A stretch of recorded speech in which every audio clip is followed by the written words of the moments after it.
Le fondement de l'église, c'est la parole. urufatiro rw'itorero ni ijambo, Kuko ijambo niryo Yesu yasize n'Umwuka Wera. Soma Bibiliya yawe, Matayo 28, amagambo ya nyuma y'umwami. Ndahawe ubutware bwose mu ijuru no mu isi. Mugende muhindura amahanga yose abigishwa. Mubabatize, bamaze kwizera batize mu izina rya Data twese n'Umwana n'Umwuka Wera. Hanyuma mubigishe gusenga. kwitondera, Mubigishe kwitondera ibyo nabategese byose. Ça c'est la doctrine. izo ni inyigisho. No. Ariko uzasanga umukristo we icyo azi ni gusenga. Ibibazo byose ni gucyaha. Uzajya no gucyaha imigisha.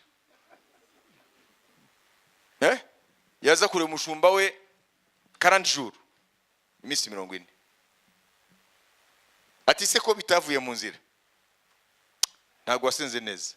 Wasengaga gufata iki? Imboga. 3 jours sec. Akagaruka ati ese ko bitakemutse? Hari ikibazo cyabaye. Hari ikibazo cyabaye. Iminsi 45. Noneho utajya no ku kazi. Ibyo bibaho. Ntabwo indwara zose zivugwa na aspirin. Hari indwara za aspirin, hari indwara zikeneye chimiotherapy. Cancer. Rero iyo mufite abakozi b'Imana batigeze bigishwa n'Imana bamenye ibyo bita le plan global de Dieu. Umugambi wose w'Imana. The global plan. Umugambi wose w'Imana. Umuntu atanga ibyo afite. Ntabwo azaguha ibyo adafite, se nibishoboka. Nyuma ubona ubukristo bujegajega. Gasanga abantu niyo mpamvu umubiri wa Kristo wici ibice. Gasanga bariya bazi ko ntaho bahuri bariya ni gutyo. Abakristo ubwabo bakarwana, kibaza ngo hari Yesu wabariya, hari Yesu Nowa. Kubera iki? Kubera ko batigishwa. Rero ukunda inyigisho arakomera cyane. Amen. Kurusha uwibera mu masengesho gusa. N'abapfumu yayirwamo. Iyo turiga inyigisho nk'izi nukugira ngo mumenye aho mugeze. Mu Burayi baravuga ngo les chrétiens d'aujourd'hui sont surenseignés. Abakristo b'iki gihe barigishijwe mu buryo burenze. Surenseignés. Barigishijwe cyane mu buryo burenze. Mais pas un enseignement de qualité.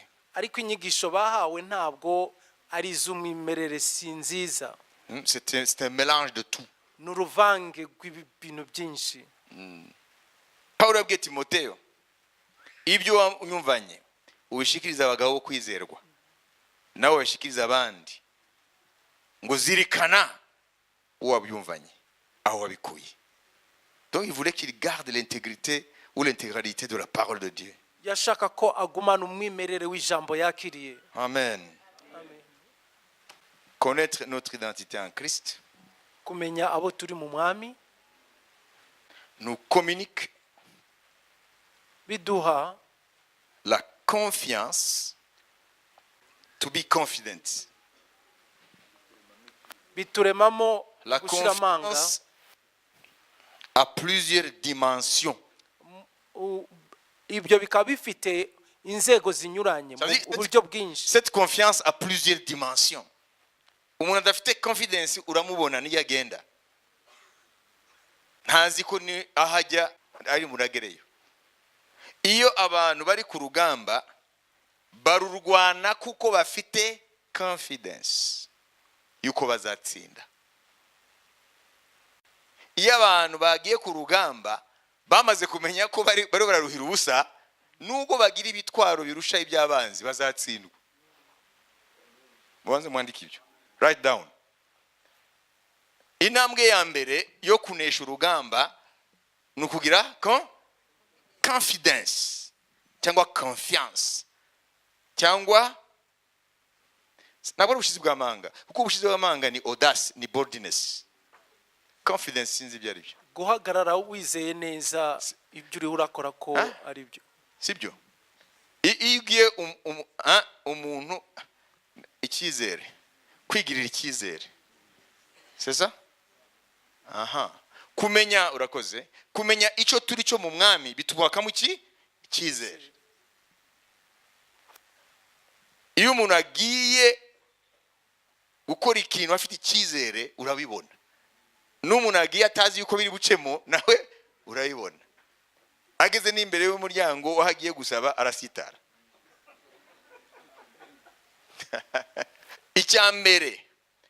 Icyambere na mbere nubwo nafashe urugero rw'urugamba yuko ntabwo wajya mu ntambara, izo ngabo zigiye mu ntambara zikwiye kubanza kwizera ko zizatsinda. Nimba mushoza urugamba mutangiye intambara ukamuzi ko mutazatsinda, mumaze gutsindwa deje. Nubwo nta rusasu na rumwe ruravuga mwatsinzwe. Impamvu rero Satani atsinda abakristo benshi nubwo ari bibi kubivuga, nuko abakristo ntago bafite icyizere cy'ibyo barimo. Bayibise ikibazo cy'abakristo, ntibafite icyizere cy'ibyo barimo. Na niyo mpamvu iyo ibintu bikomeye ntibanabumbura kanwa bavuge ibyiringiro byabo. Aba bantu bajya kureba imipira cyangwa bafana mu gihe kipe yabo itaratsindwa, murabona ibikuraje bajyana, baba bazi ko bari butsinde. Niyo mpamvu bisiga amabara ya ekipe yabo, bakibarirwa ko ari abapapa n'abamama. Mujya mubabona bagatwara n'amadarapo ya ekipe yabo, n'amamoto bakagenda n'amabisi bakodesheje. Biriya byose se uriya mu ruho bawemera gute bazi ko bagiye gutsindwa? Nuko bagenda kuri stade bazi ko bari butsinde. Amen. Amen. No mu Kristo rero, kugira ngo inzira y'agakiza umwami yaduhamagariyemo kugira ngo tuzayishobore, birasaba yuko tugira icyizere. Birasaba yuko tugira confidence. Confidence y'umukristo yava he? Confidence y'umukristo yava kumenya identite. Confidence cyangwa kwigira icyizere biva ku kumenya icyo uri cyo muri Kristo. Amen. None se wabimenya gute? Mugiye abantu ati rero muri iri joro ndajya mu ijuru, ndashaka kuntuma. Murazi benshi icyo bambwira?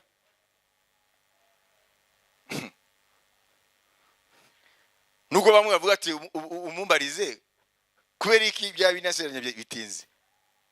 Hari abashobora kubaza ibyo, umumbarize impamvu byatinze sinzi ibyo ari byo yasabye. Ariko benshi bambwira ati uzatubarize, uzambarize nimba banzi nimba nzajya mu ijuru. Ariko ntabwo ukwiye gutegereza ukubwira ngo akubarize.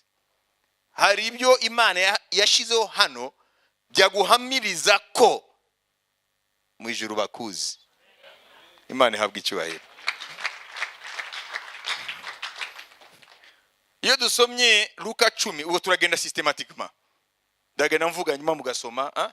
Iyo dusomye Luka ibice 10 ku murongo wa 20, ariko nimwishimire yuko abadayimoni babumvira, ahubwo mwishimire yuko amazina yanyu yanditswe mu ijuru. Amen. Amen.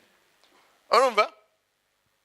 Nuvuga ngo umwami hamwe n'ibyishimo bari bafite ku mirimo bakoze mu izina rye, yababwiye ngo nimwishimire ibyo, ahubwo mwishime ko amazina yanyu yanditswe mu ijuru. Ni bande banditswe mu ijuru? N'abana b'Imana, n'abizeye izina rye. Kandi abizeye izina rye yabaye iki? Ubushobozi no kuba icyo yaje kubagira. Okay? Nuvuga ngo nimwishime yuko muri abana b'Imana. Wanyumvise? mwishime ko amazina yanyu yanditswe mu ijuru. Kubera iki bikwiye kuduha kwishima? Kubera iki umwami avuga ngo ikiruta ibindi, ikiruta imigisha mbaha, ikiruta amamodoka mufite, ikiruta amafaranga mufite, ikiruta ibi nibi mufite, ngo mwishime ko amazina yanyu yanditswe mu ijuru? Kubera iki? Pourquoi est-ce que ce savoir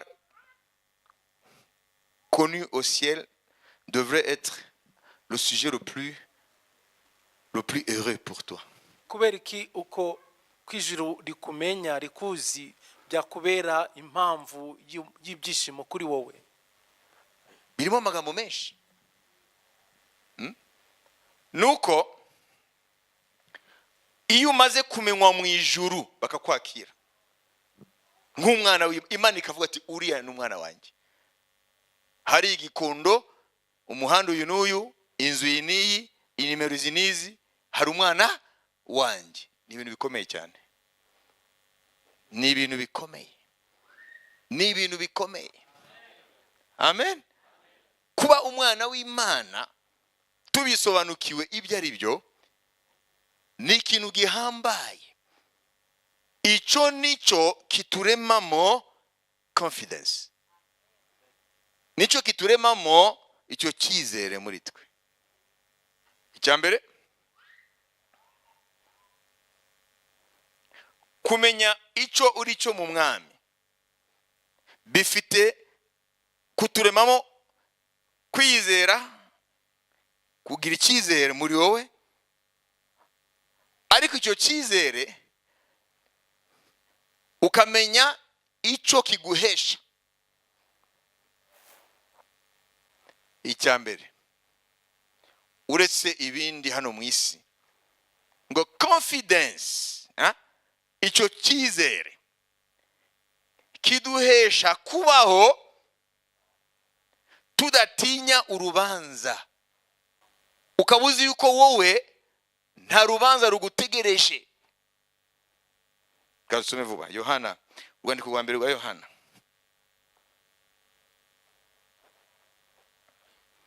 Aho turavuga ibyo mu ijuru, turagaruka mu byo mu isi, ko benshi nibyo bashaka. Ibyo mu ijuru ngo biratinda. Yohana 1:17. Ibyo nibyo bimaze gutunganya rwose urukundo muri twe, kugira ngo tutazatinya ku munsi w'amateka uko ariko turi muri iyi si. Amen. Ya.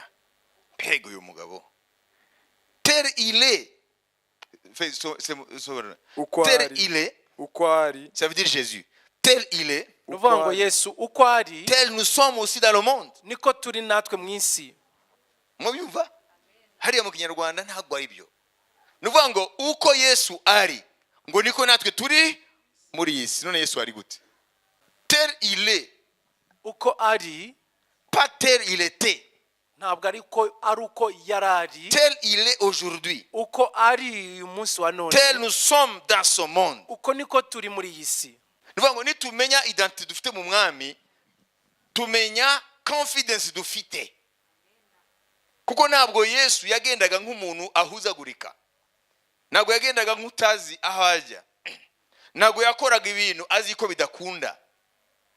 Yari afite confidence 100%, kuko yari azi uwo ari we, yari azi aho yavuye, yari azi uwo ari we, yazi n'aho ajya. Tel il est, tel nous sommes dans le monde.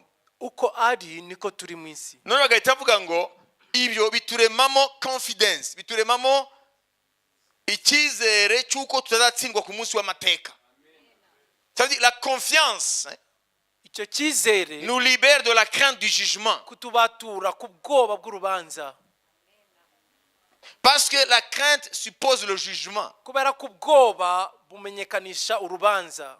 Mais nous sommes remplis de l'amour de Dieu. Ariko twuzuye urukundo rw'Imana. Parce que Dieu nous a aimés à travers Jésus. Kubera ko Imana yadukunze binyuze muri Yesu. Et l'amour parfait bannit la crainte. Kandi urukundo rutunganijwe rwimura ubwoba. Hallelujah. Amen. Hallelujah. Amen. Hallelujah. Hallelujah. Perfect love drives out every kind of fear. Urukundo rutunganijwe rwimura cyangwa irukana ubwoba bwo mu buryo bwose. Confidence iri muri twe ngo ikwiye kuba ariyo Yesu Kristo afite.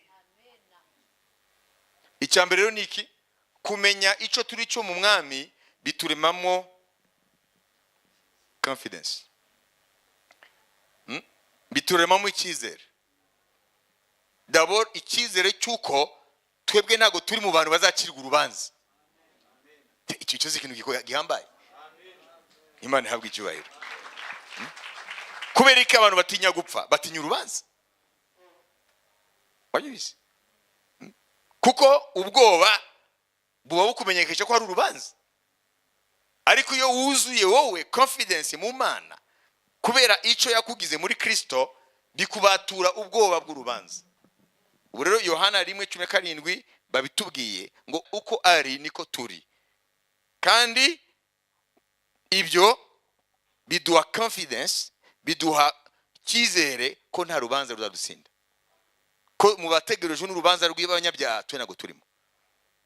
Ngo nuko rero abari muri Kristo Yesu nta rubanza ruzabatsinda. Abari mu 8:1. Hein? Alléluia.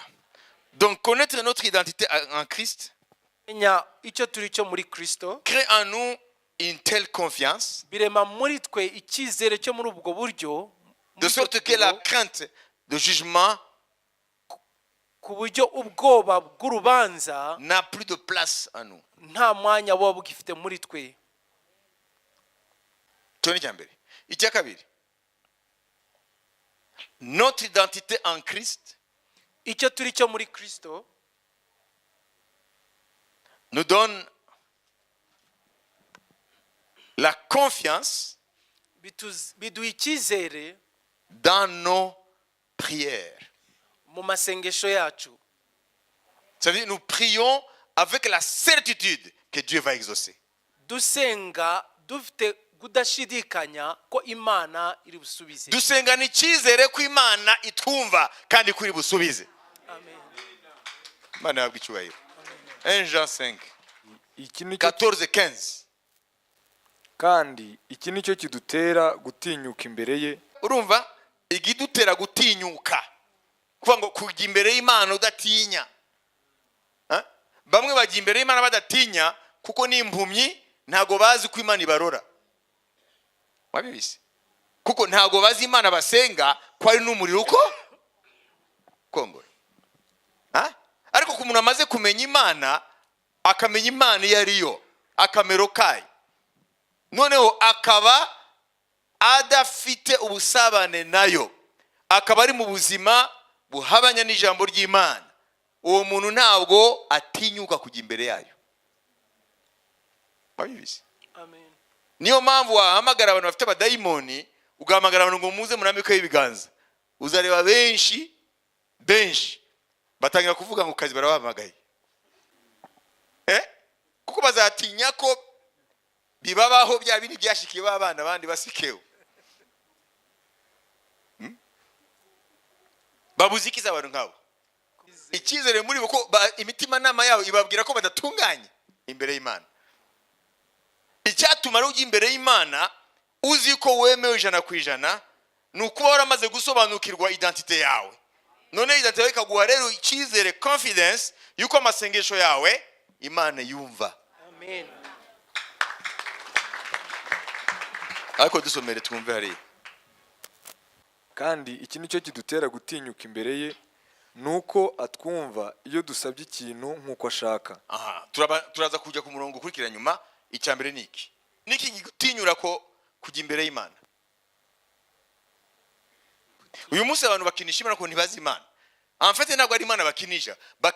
Donc il joue avec l'idée de Dieu, pas avec Dieu. Bakinisha igitekerezo cy'Imana. Parce qu'en philosophie il y a une différence entre l'idée de quelque chose et la chose. Muko muri philosophie hari itandukana hagati y'igitekerezo y'ikintu n'icyo kintu ubwacyo. Il y a quelqu'un peut-être qui a entendu parler de François. Hari umuntu wenda yumviseho François. Il n'a jamais vu François. Ariko atigeze amubona. Il a une idée de François. Afite icyo atekereza kuri we. Qui peut être loin de ce que François est. Gishobora kuba gitandukanye kure n'icyo François ari. Vous avez une idée de Trump. Mwebwe mufite igitekerezo kuri Trump. Mais peut-être que l'idée que vous avez de Trump n'est pas conforme à sa personne. wenda ibyo mutekereza kuri Trump bishobora kuba binahabanye n'icyo ari cyo we, Parce que vous êtes influencé par ce que vous avez entendu, kuko mutegekwa n'ibyo mwumvise, ce que vous lisez dans les médias. ibyo musoma mu binyamakuru, Mais vous ne le connaissez pas réellement. ariko by'ukuri ntabwo mumuzi. Donc, connaître quelqu'un Kumenya umuntu et avoir l'idée de ce quelqu'un, cyangwa kugira icyo utekereza, igitekerezo kuri uwo muntu, c'est complètement opposé. n'ibintu bihabanye. Ça, c'est la Bible. Iyi ni Bibiliya. La plupart des gens dans le monde ont une certaine idée de la Bible. Abantu benshi muri iyi si bafite igitekerezo kuri Bibiliya runaka. Est-ce que vraiment ces gens-là tous connaissent la Bible? Ndabaza abo bantu koko bose bazi koko Bibiliya? Ils ont une certaine idée de la Bible. Bafite uko batekereza, igitekerezo bafite kuri Bibiliya. Mais avoir une idée sur la Bible Ariko kuba ufite igitekerezo kuri Bibiliya ne signifie pas que tu connais la Bible. ntago bisobanura ko uzi Bibiliya. Amen. Alors, même pour les choses de Dieu, Rero no ku by'Imana, ibirebana n'Imana, les gens peuvent avoir une certaine idée de Dieu, abantu bashaka kugira ibitekerezo runaka ku Mana, mais ils ne connaissent pas Dieu. ariko ntabwo bayizi koko. Ça veut dire que les gens ont des idoles. Ngo abantu baba bafite ibigirwamana, Leurs dieux seront leur imagination. ni Imana uko bo bayitekereza. Voilà pourquoi quelqu'un dira mon Dieu Niyo mpamvu umuntu azaba ngo Imana yanjye, et celui-là dira mon Dieu. nuriya nawe avuge ngo Imana yanjye. Donc il y a autant de dieux Hari Imana nyinshi qu'il y a autant d'imagination. nk'uko ibitekerezo byinshi bihari binyuranye. Mais le véritable Dieu, Ariko Imana nzima y'ukuri, quand tu le connais, iyo uyizi, non seulement l'idée de lui, atari igitekerezo kuri yo gusa, la première chose, ikintu cya mbere c'est trembler. ni uguhinda umushyitsi. Donc il faut comprendre une chose. Il y a l'idée de Dieu Mukwiye kumenya ibi bintu. Hari igitekerezo ku Mana, et il y a Dieu. ariko hari n'Imana ubwayo. En philosophie, on distingue la chose et l'idée de la chose. Muri filozofi batandukanya igitekerezo ku kintu n'icyo kintu ubwacyo. Comprenez? Ntabwo urumva umuntu bakaganira ewe disiwe uzi ko wari warakumwiye nawe unasanze uri umuntu mwiza koko. Vous voyez? Murabibona? Qu'est-ce qui s'est passé? Habaye iki? Ça veut dire il avait l'idée de toi, Nuvuga ngo hari igitekerezo yaragufiteho, mais il ne te connaissait pas. ariko ntabwo yarakuzi. Et beaucoup de gens bâtissent leur appréciation sur des faux raisonnements. Kandi abantu benshi ubumenyi bwabo bwubakira ku bitekerezo bitari byo. C'est pourquoi nous sommes, Niyo mpamvu dans la plupart des cas, piégés. akenshi tuba mu mitego, Et nous vivons avec des stéréotypes. tukaba mu mashusho we twishiriyeho, Nous vivons avec des préjugés, tukaba twifitiye ibyo twiremeye ubwacu mbere, des a priori. ibintu twiremeye twibwira twebwe. Vous comprenez? Ça veut dire que Ni ukuvuga ko si tu connais le Dieu de la Bible, mu gihe waba uzi Imana yo muri Bibiliya, la première chose, tu trembles. icya mbere ugira ni uguhinda umushyitsi. Et pour que tu viennes lui demander quoi que ce soit, Kandi mbere y'uko ujya gusaba icyo ari cyo cyose, il faut d'abord te réconcilier avec lui. ukwiye kwiyunga mbere na mbere nayo. Parce que Murabibona? tu as maintenant la connaissance de ce Dieu-là. Kubera ko uba umaze kumenya iyo Mana koko. C'est un Dieu bon, Ni Imana nziza, mais pas le bon Dieu.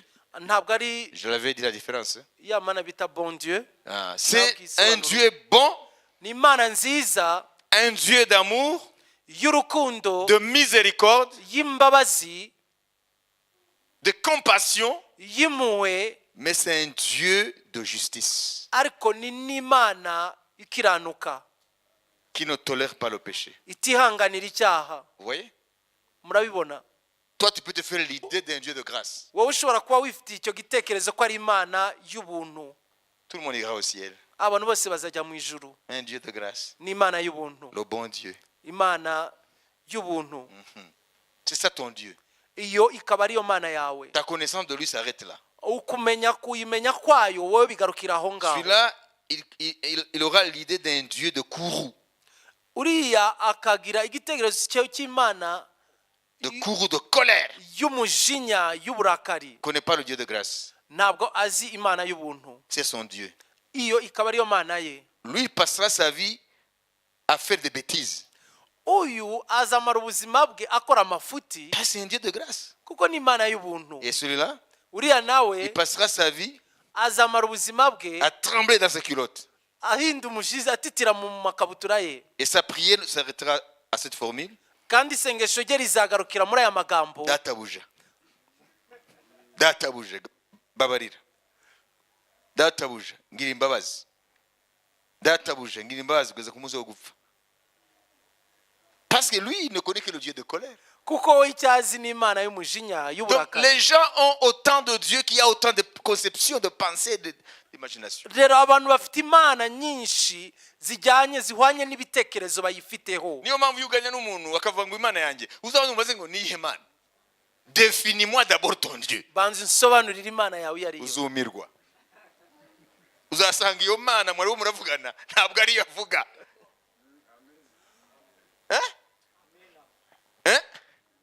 Reka mbabwire ikintu kimwe. Nigeze kwakira umuntu mu biro. Hanyuma turaganira. Ni umukristo ariko apana waha. Turaganira. Yari afite ibibazo yatejwe n'abantu. Hanyuma ahita avuga ati yahoraga abasengera ngo Imana ibatere ibisazi. Ngo narasoma muri Bibiliya muri Zaburi ngo batere ibisazi.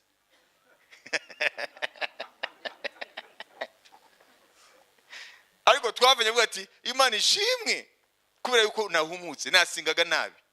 Ahubwo nabo ni ibiremwa by'Imana barakoreshwa n'umubi ntago babizi. Vous voyez? Ça veut dire qu'il avait l'idée d'un Dieu Murabona yarafite ibitekerezo ku by'Imana mais qui n'est pas notre Dieu. atari iyo mana yacu. Jésus dit ne maudissez jamais, bénissez. Yesu aravuga ngo ntimukavume ahubwo mutange umugisha. Ne vous vengez jamais. Nimukihorere. À moi la vengeance. Je nijye uzahora. Dit l'Éternel des armées. Niko Uwiteka avuga. Kandi uwo muntu we ari mu itorero rye kandi n'umukuru arakomeye mu itorero. Vous voyez? Murabibona? Mal enseigné. Ni inyigisho yigishijwe nabi. Pas enseigné. Cyangwa atigeze yigishwa. Vous comprenez? Murabyumva? Nimuganira n'umuntu uzajya uvuga se reka tubanze twumvikane ko abagabo babiri ntago bafite urugendo tubanze twumvikane mwene data tuvuge mumwite mwene data. Il faut l'honorer comme ça. Muha icyubahiro mu rugo. Iyi Mana tugira tuvuge bivuga ko duhuriyeho tubanze twumvikaneho. Niyihe Mana? Décris-moi ton Dieu. Nsobanura neza imana yawe. Uzumirwa. Azoko ari Imana itera ibisaza abantu. Aruna azakuye ko ajya asenga ngo ibaca amaguru. Ntabwo murahura n'abantu nk'abo. Uwo muntu yarambajije ibibazo bikomeye cyane. Rero ni ikintu cyanyeretse ko abantu benshi bafite Imana itariyo.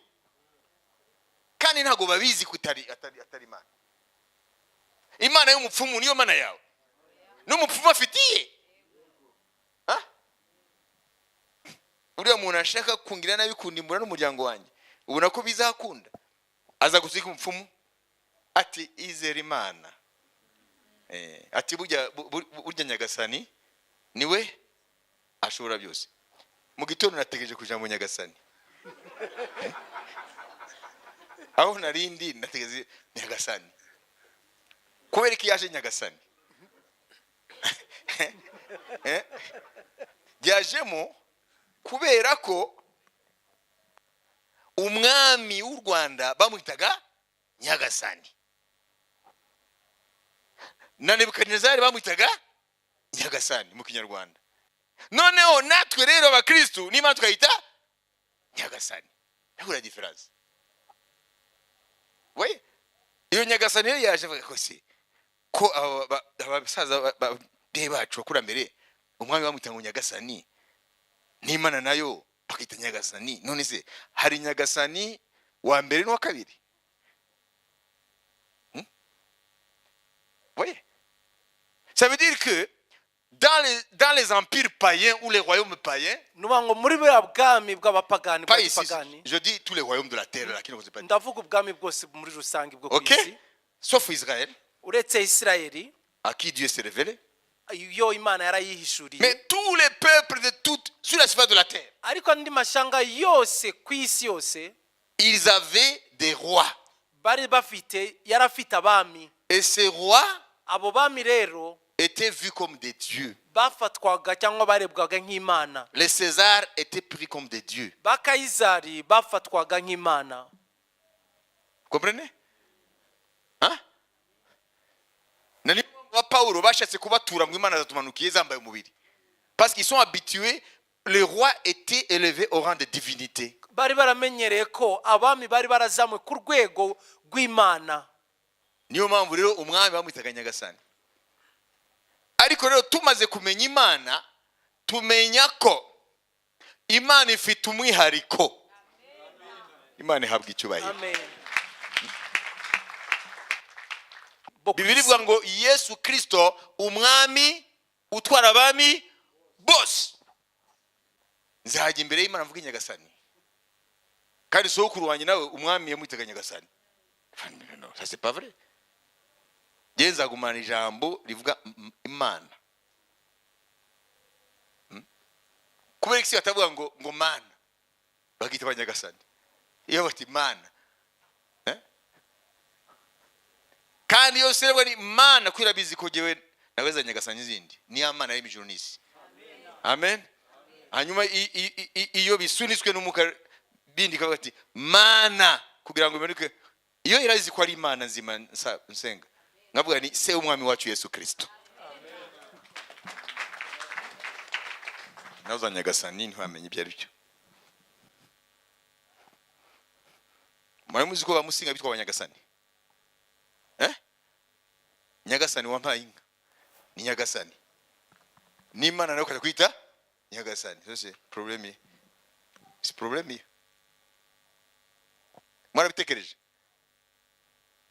Bien nabitekereje mu gitondo. Tukwiriye kuvuga Nyagasani nimba ari abantu banyagasani babe banyagasani. Ariko Imana iba Imana. Imana yabwo icyubahiro. Acheni Mungu aitwe Mungu. Acheni Mungu aitwe Mungu. Niyo ni jambo riri muri Zaburi. Mureke Imana yitwe Imana. Ariko ivuga ngo stop, sachez que je suis Dieu. Muceceke mumenye ko Arrêtez, sachez que je suis Dieu. muhagarike mumenye ko ndi Imana. Reka rero nanzure kuri ibi. Nago nanzi iryo jambo Nyagasani. Nago ari Nyagasani ifite ikibazo. Ni Kinyarwanda cyacu. Kuko na Bibiliya ikoresha Nebukadinezari bagana imbere ngo Nyagasani. Gusa niyo ndavuga ngo tumenye ba Nyagasani babana b'abantu na Nyagasani rurema. Nico gikuru. Imana yabwa icyubahiro.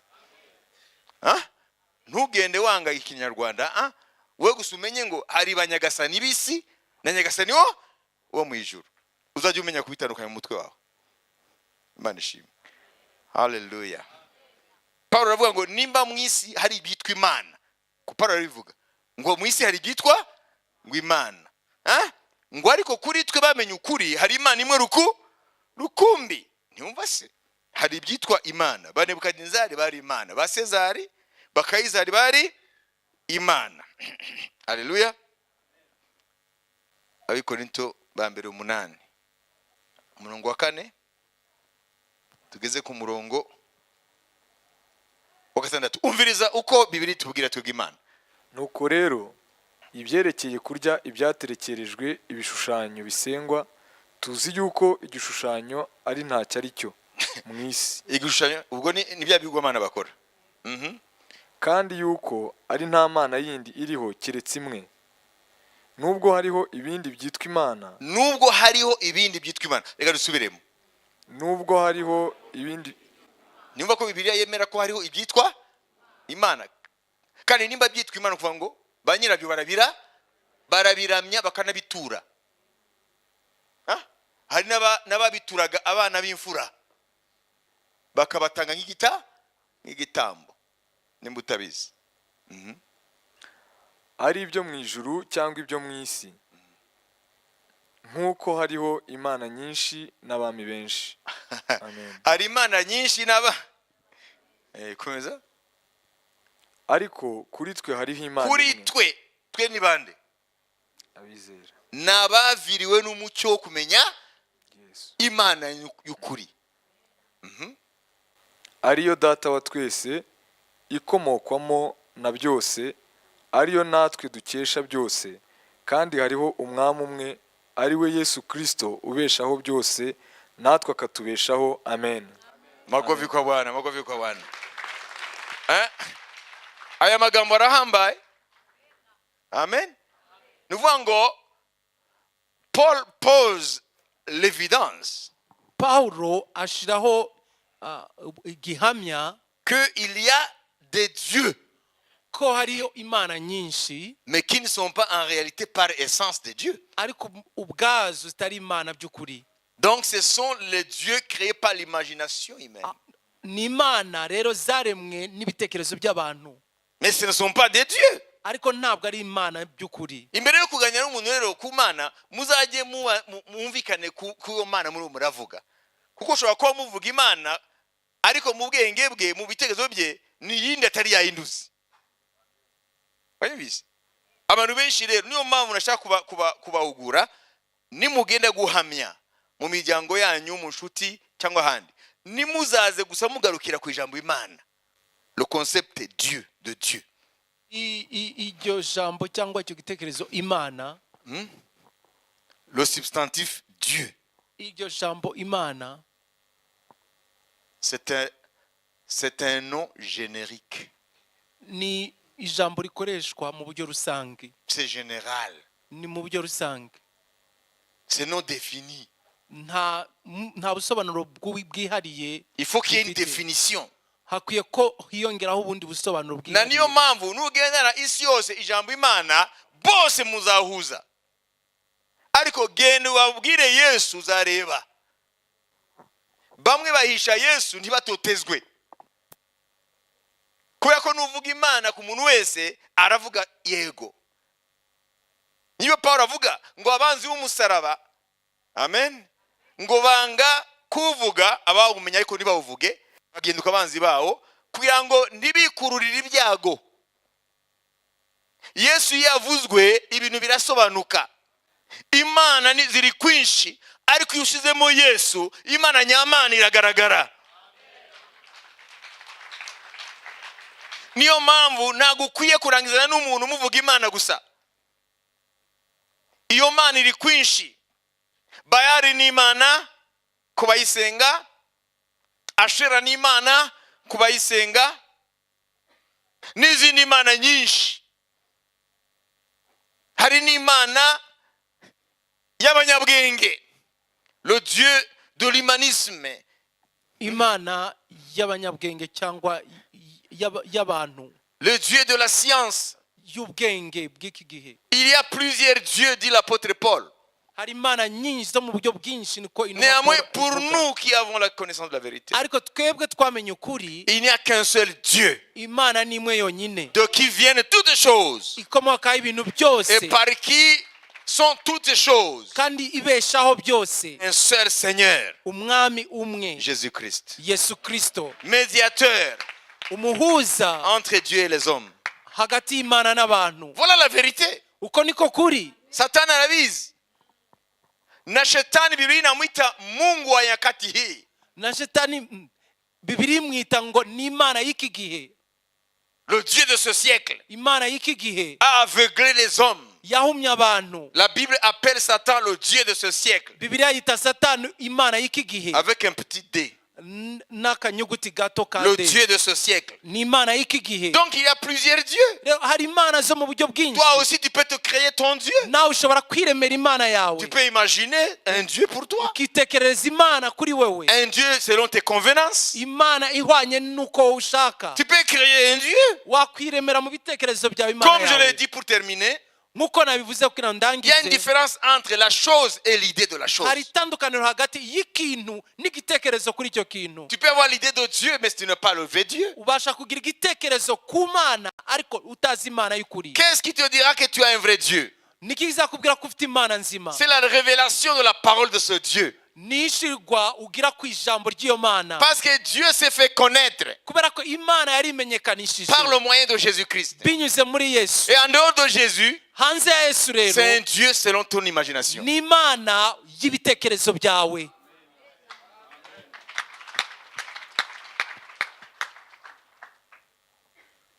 Vous comprenez? Hein? Alléluia. Donc il y a beaucoup de dieux. hari imana zo mu buryo bwinshi, Mais le seul Dieu vivant, ariko imana yonyine nzima capable de te sauver, ibasha kurokora, capable de changer ta vie, ibasha guhindura ubuzima bwawe, capable de te tirer du bourbier, ibasha kuvana mu cyavu, c'est un seul Dieu. ni imana imwe rukumbi C'est yonyine, celui qui a la vie. niyo ifite ubuzima muri yo. Laissez-moi terminer si vous n'êtes pas pressé Reka ndangize niba mutihuta pour cette chose-là. kuri iki kintu. La scène qui s'est passée à Athènes, ibintu byakoretse i Ateniya en Grèce. mu Bugiriki, Vous comprenez? mwabyumvise. Donc, Paul se trouve à Athènes. Paulo ari mu mujyi wa Ateniya, Il attendait ses coéquipiers, les Timothée. yarategereje bagenzi be bakorana umurimo ba Timoteyo. Alors, entre-temps, il se balade dans la ville d'Athènes. hagati aho rero yarimo arazenguruka mu mujyi wa Ateniya, Alors, il parlait à ceux qu'il rencontrait. aganira nabo, yahura nabo, Il parlait de Jésus. ababwira ibya Yesu. Et la nouvelle va jusqu'aux philosophes, inkuru rero ziragenda zigera ku bafilozofu, les épicuriens et les stoïciens. abitwaga abapikuru n'abasitoyika. Et il envoie chercher Paul. noneho bamutumaho ngo bamuzane. Et Paul vient Paulo rero araza, et ces philosophes disent, abafilozofi baramubwira ngo alors, paraît-il que tu es en train de parler d'une autre philosophie. ubanza uravuga ubundi bwenge. Alors, viens. ngwino rero, Les philosophes ne parlent pas dans la rue. abafilozofi ntabwo bavugira mu muhanda. Il y a un endroit, l'aéropage. hari ahantu hateganijwe hitwa Areopago. C'est là où il y a le cerveau aho niho hari abanyabwenge intiti, pour évaluer tes connaissances. kugira ngo bapime ubwenge bwawe. Alors, ils le prennent pour un philosophe rero bamufata nk'umufilozofi et nkabo, ils lui donnent la chair. bamuha guhagarara imbere y'abandi ngo ahagarare abwire abantu. Alors, sont là les philosophes là.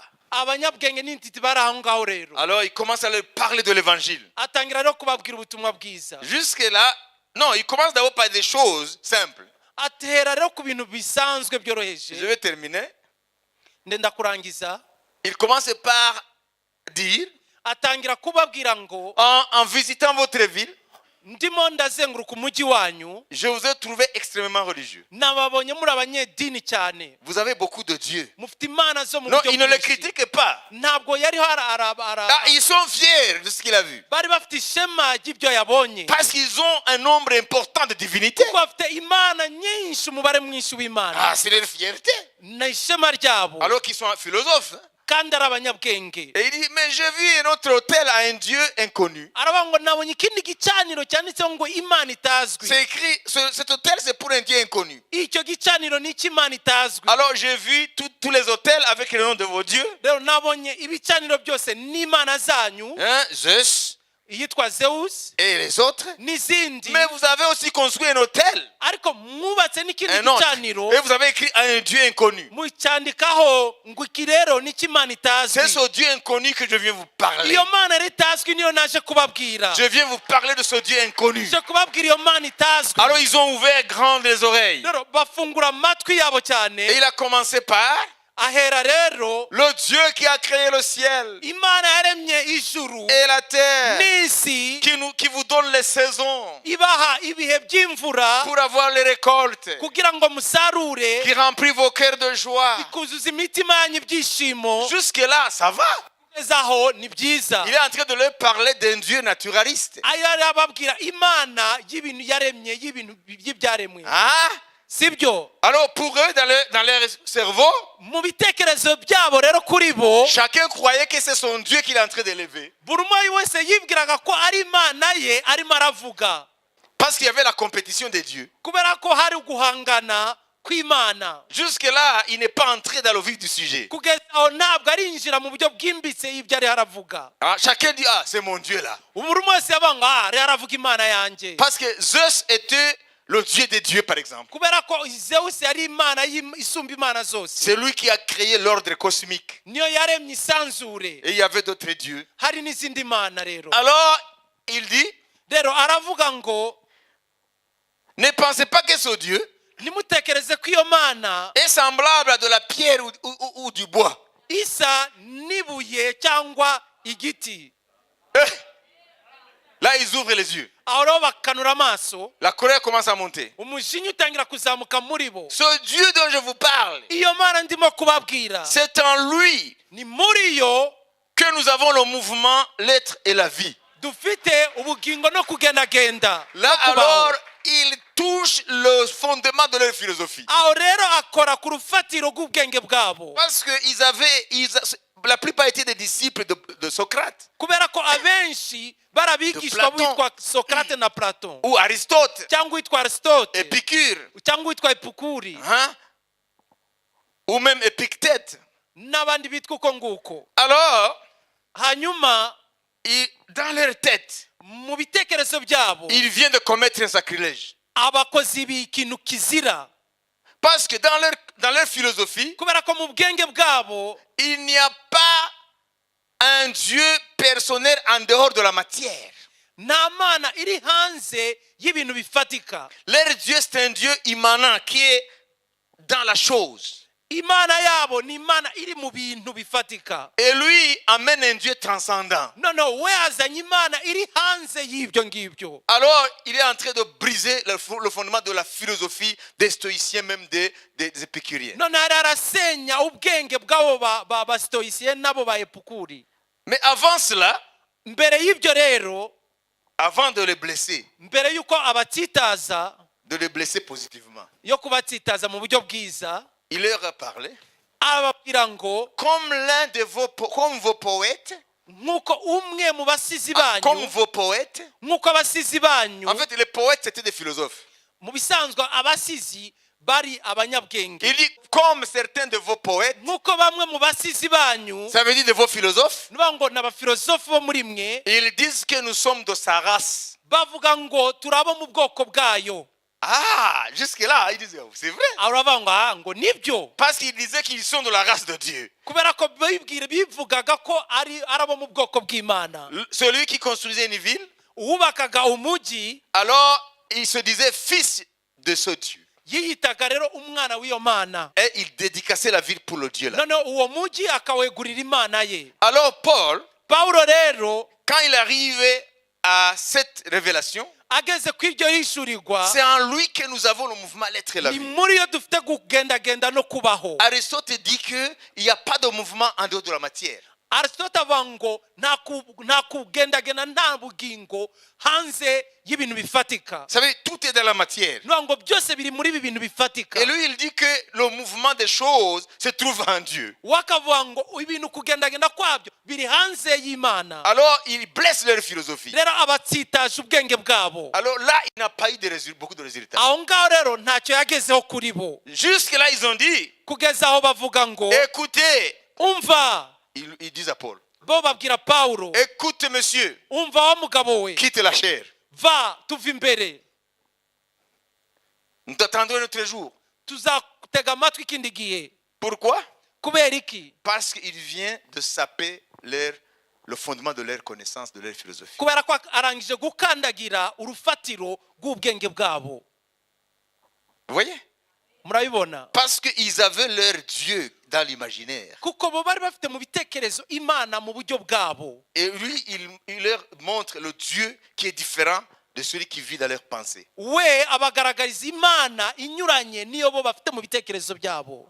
Mais la parole de Dieu ne rentre pas en vain. Ariko ijambo ry'Imana ntabwo risohokera ubusa. Il y a certaines femmes, certaines personnes qui ont cru. Hari abantu bamwe na bamwe bizeye. Amen. Amen. Mais la majorité ont dit, oh, va-t'en. Ariko benshi muri bo barabwiye ngo genda tuve imbere. Pour terminer, pourquoi est-ce qu'ils se sont révoltés?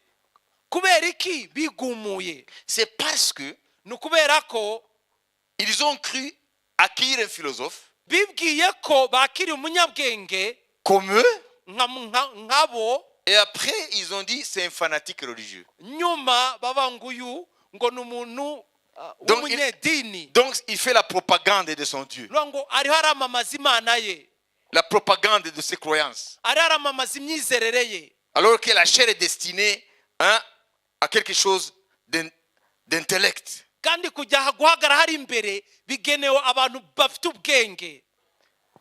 Niyo mpamvu urakoze, niyo mpamvu nashaka kubabwira ibyo ngo mwumve nk'abize, mwumve les mêmes termes qui ont été utilisés, vous comprenez? Ikintu mukwiye kumenya niki, iyi Mana Biblia ivuga mu kurangiza ni Imana imenywa mu buryo bwayo yimenyekanishije. Ntabwo ushobora kuyimenya hanze y'uburyo bwayo yimenyekanishije. Rero imbaraga zacu aho tuzikura mu kurangiza ni ukumenya icyo turi cyo muri yo, bikaduha rero confidence. Confidence iradufasha kumenya nta rubanza rutegereje. Icya kabiri, iyo nsenze nyegera ntafite ubwoba, kandi ngabanzi yuko ibyo nsaba, haleluya, irabyumva, irabyakira. Ariko nibigarukiraho, dore bikurikira kuri wa murongo kurikira. Il y a un verset qui est resté là. kandi ubwo tuzi yuko yumva icyo dusabye cyose. Irumva icyo dusabye kuko twamaze kumenya icyo turi cyo muri Kristo, turi abana bayo. Kandi hagati y'umwana n'umubyeyi nta gisika gihari. Imana ihabwa icyubahiro. Haleluya. Ntabwo uri umushitsi kuri yo, uri umwana, uri wo mu rugo, no mu cyumba cya papa ujyamo. Imana ihabwa icyubahiro. Komeza. Tuzi nuko duhawe ibyo tumusabye. Amen. Dore ko avuga, non seulement nous entrons dans sa présence sans crainte, ntabwo bigarukira gusa ko twinjira mu kubaho kwayo ntabwo badufite. la confiance nous aide à croire que ce que nous avons demandé, Dieu l'a exaucé. Icyo cyizere kiduhesha kwizera ko ibyo twasabye Imana yamaze kubiduha, Et que nous avons la chose demandée. kandi ko tufite icyo twasabye. Icyo nicyo cyari gisigaye rero. Ntabwo gusa twizera ko itwumva, ntabwo twizera gusa yuko isubiza, ahubwo birakomeza bivuga ngo ahubwo icyo twayisabye twizera ko tugifite. Amen. Ubona ko mu Kinyarwanda hariho process yakatitse. Murabyumva? Amen. Abagize amahirwe yo kumenya izindi ndimi, muzajye mufata Kinyarwanda ariko musome na zindi ndimi. Si vous êtes tributaire du Kinyarwanda, muzagira ibice by'amagambo. Vous compris? Ega nanyu umunyarwanda ndakunda Kinyarwanda.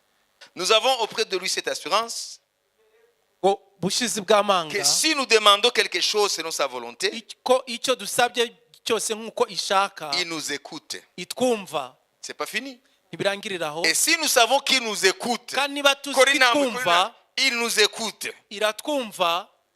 Et si nous savons qu'il nous écoute, kandi niba tuzi ko itwumva, quelque chose que nous demandions, icyo twasabye, nous savons que nous possédons la chose tuzi ko icyo kintu tugifite, que nous lui avons demandé. icyo kintu twasabye tugifite. C'est formidable, non? Ni ibintu bitangaje, sibyo? Haleluya. Amen. Ntabwo gusa tujya imbere yayo tukavayo twizera ko yatwumvise. Birenga kutwumva, ahubwo tukizera yuko twanashubijwe. Amen. Birenga kudusubiza, ahubwo tuva imbere yayo dufite icyo kintu. Bituruka kuki? Kumenya identité yawe. Bikakuremera ko confidence. Confidence niyo ikubyarira byose.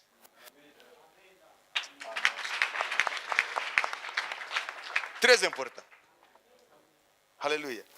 Niyo mpamvu abantu benshi barasenga, bagasenga, ugasanga nyuma y'igihe ntibakinyariza ibyo basenze, ntibakinabimenya, barabivuyeho kuko ntabyo bazi. Umwanya muto twavuze hano nimba mwasobanukiwe, amasengesho yanyu aratangira ahinduke. Amen. Si byose? Amen. Amen. Amen. Amasengesho yanyu aratangira ahinduke. Sinzi ko mwakurikiye process. Amen. Amen. Imbaraga zo guhagarara imbere y'ibibazo ni ukumenya uriwe muri Kristo, hanyuma bikakuremera confidence, hanyuma ukamenya ngo urugamba rwose uzarunesha. hanyuma ukamenya ko nta kibazo kizaguherana. Amen. Haleluya. Amen. Hanyuma ukamenya yuko n'ibihome byose byaza imbere yawe hari inzira Imana izapfumura hari. Amen. Icyo ni ikintu ukwiye kubaka muri wowe, hanyuma ukamenya ko wowe muri Kristo. Haleluya. Amen. Imana ishima kukumva, kandi Imana ishima kugusubiza, kandi ukizera yuko ntabwo gusa igusubiza ahubwo urafite icyo wasabye. Amen. Asigaye ukwizera n'ibyiringiro akaryo bikugeza kuri ya timing y'Imana, hanyuma ukagendera muri cya kintu. Hanyuma ukagira abantu murabona ibyo nababwiraga nk'ibi byaje, Imana ihabwa icyubahiro. Amen. Haleluya. Amen. Amen. Ayumvise? Ugatangira kwishimira nubwo mu maboko yawe ntago ubibona, ariko urabizi ko wabihawe. Wabihawe. Haleluya. Wabihawe. Full stop. Amen. Healing wayihawe. Y'amafaranga wayahawe. Bwa butsinzi wabuhawe. Kakazi wagahawe. Haleluya. Wa mudamu wamuhawe. Na wa mugabo wamuhawe. Na ya mirimo wayihawe. Haleluya. Biriya byose wabihawe. Na ya nsinzi kuri kiya cyawe wayihawe. Na za mbabazi kuri bya bindi wazihawe. Ora shakara marasandara barasika. Haleluya. Na ya nzira washakaga kunyanja itukura yaciwe. Haleluya. Haleluya. Haleluya. Wabihawe ntabwo uzabihabwa. Utangira kubyishimira kubera yuko wizera ko so ntabwo ari umutekamutwe. Ni Imana nziza, ni Imana igukunda, ni Imana yishimira guhaba ibyiza.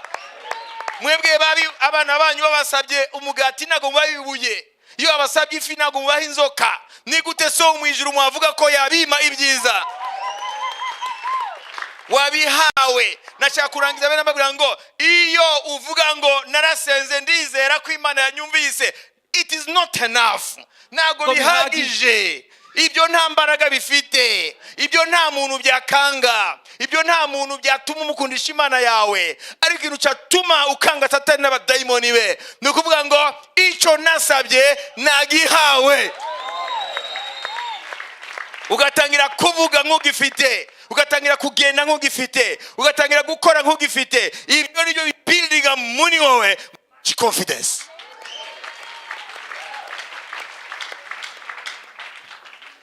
Haleluya. Mvuga iki ndegiki. Duhaguruke. Imana ihabwa icyubahiro. Gitangaza. Haleluya. Murazi mwebwe ibintu Imana ishaka kubaha. Ya. Shaka kubaha ibintu byinshi cyane. Mureke kuguna muyekenya amenyo n'ibiki byose. Imbere ni heza. Imana ihabwa icyubahiro. Haleluya. Beaucoup d'enfants de Dieu sont frustrés. Abana b'Imana benshi buzuye agahinda umubabaro. Ils doutent même de leur foi. Bakashidikanya no kukwizera kwabo. Ils doutent même de l'efficacité de la prière. Nuko amasengesho yabo Ils adasubizwa. doutent même l'efficacité de la prière. Bakashidikanya no kugusenga kwabo. C'est parce qu'ils n'ont pas compris. Nuko batigeze basobanukirwa. Vous comprenez? Murabyumva? D'ici peu, ils vont devenir des païens. Vuba aha Ils vont bazasubira redevenir kwa des païens. pagani. Hein? Il dit, mais depuis que j'ai écrit, ça n'a pas changé. Il n'y a rien. Kuva igihe nizereye nta cyahindutse. Mais la Bible, ce n'est pas de farfelu. Ariko Bibiliya ntabwo ari itekamutwe. Biblia haiko muzaa. Ntabwo ari itekamutwe. Biblia ni neno la Mungu. Ni ijambo ry'Imana. Ikiwa sisi ni wana wa Mungu, Niba koko turi abana b'Imana, tuna ujasiri mbele za Mungu. dufite ubwo bushizi bw'amanga imbere Na yayo. ikiwa tuna ujasiri mbele za Mungu, Kandi niba dufite ubwo bushizi bw'amanga, yoyote tuombayo tunapokea. icyo dusabye cyose turacyakira. Na Mungu anatuambia, Kandi Imana iratubwira ngo uliyaomba umepokea. ibyo wasabye byose wabyakiriye. Sikusema utayapokea Ntabwo ari ukuvuga ngo uzabibona siku moja. ngo igihe runaka. Ce n'est pas hypothétique. Ntabwo ari ibintu byo mu kirere. Umepokea already. Wabyakiriye, wabihawe. Anza kushukuru. Tangira gushima. Anza kushukuru. Tangira gushima. Nyinyi Mungu aliwaambia mtapokea mtoto. Mwebwe Imana yarabwiye ngo muzakira umwana. Mungu ametenda. Imana yarakoze. Lakini nyakati hile, Ariko kiriya gihe mungeanza kushukuru. mwari gutangira gushima, mungeanza kushukuru, mwari gutangira gushima, mungeanza kuuza nguo za bebe, mugatangira kugura imyenda y'umwana, mungeanza kuuza nguo za baby, mugatangira kugura imyenda y'umwana, mungeanza kuuza kila kitu, mugatangira kugura ikintu icyo ari cyo cyose, mungeanza kwenda mukakwenda kule mukatoa order ya kitanda cha mtoto, mukagenda hariya mukakira komande y'igitanda cy'umwana. hiyo ndiyo Biblia inasema. Ibyo nibyo Biblia ivuga. Hallelujah. Amen. Ikiwa unaamini kuwa Mungu kweli leo unahitaji gari, niba koko wizera ko ikiwa Mungu anaona kuwa unahitaji gari, niba Imana ibona kukeneye imodoka, kwa sababu ni kuomba kadiri ya mapenzi yake, kubera ko nugusaba bijyanye n'ubushake bwayo. Hallelujah. Amen. Ikiwa unaona kuwa Mungu kweli anaona unahitaji gari, niba ko kubona ko Imana ibona kukeneye imodoka, si ya kwenda kujionesha kwa wale wadada, atari kujya kwiyerekana kuri bari abakobwa. ikiwa Mungu unahitaji, niba koko Imana ibona kuyikeneye, sasa nenda mbele zake, omba kwa ujasiri, imbere yayo rero uyisabe n'ubushizi bw'amanga, na ukimaliza kuomba nurangira amini ya gusenga kwamba umepokea. wizere ko wayakiriye. Kitu gani kitasema ya kwamba umepokea? Kintu kizamenyekanisha ko wakiriye. Dalili gani itaonyesha kwamba umepokea? Ni kiki kizagaragaza ko wakiriye. Si kubakia ndani yako na roho yako pale, ntabwo ari kubigumana mu mutima wawe waho. Mungu kumbuka niliomba, Mana wibuke narasenze. Oya, tangu hapo uhere yaho ukitoka mbele zake, nuva imbere yayo, nenda kutafuta license. genda ushake permis. Hiyo ni hatua ya kwamba umeamini. Iyo ni intambwe yerekana ko wizeye. Na Mungu anayeona sirini, Imana ireba ibyo mu misho, itajua kwa nini umekwenda kutafuta license. izabona impamvu wagiye gushaka permis. Alafu kama kwako ni padogo, niba rero iwawe ari hato, nenda kutafuta nyumba mahali pengine, genda ushake inzu ahandi hantu ili utafute parking. kugira ushake parking nini. Na watu wakuuliza, abantu nibakubaza kwa nini unafanya hivi kubera ko uri urakora uku, pale, kubera ko wimukiriya, utawaambia uzababwire ngo pale ni padogo, hano habaye hato, na gari yangu ni kubwa. kandi imodoka yanjye ni nini. Hiyo ndiyo imani. Uko niko kwizera. Hiyo ndiyo imani. Uko niko kwizera. Hiyo ndiyo imani. Uko niko kwizera. Hiyo ndiyo imani. Uko niko kwizera. Mambo mengi mmeyawacha hewani, ibintu byinshi mwabigisigaje biri mu kirere, hayashuka bado, ntabwo birakamanuka, kwa sababu mjajua the mechanism of receiving. kuboko ni murakamenya uburyo bwo kubyakira, kubisingira. We shall carry on Sunday. Tuzakomeza ku cyumweru. Turagushima mwami w'imugoroba, wagwa icyubahiro n'ishimwe. Ijambo ryawe ni ukuri, ntago rijya ribeshya. Reka mwami buri muntu wese hano muka rugende uryagure muri we, kugira ngo duhaguruke turi muri identite yacu, niyo tuzagirira akamaro ubwami bwawe. Turagushima data, ubuntu bw'umwami wacu Yesu Kristo n'urukundo rw'Imana no gusana n'umwuka wera byanditse twese. Amen. Be blessed, be blessed. Hallelujah.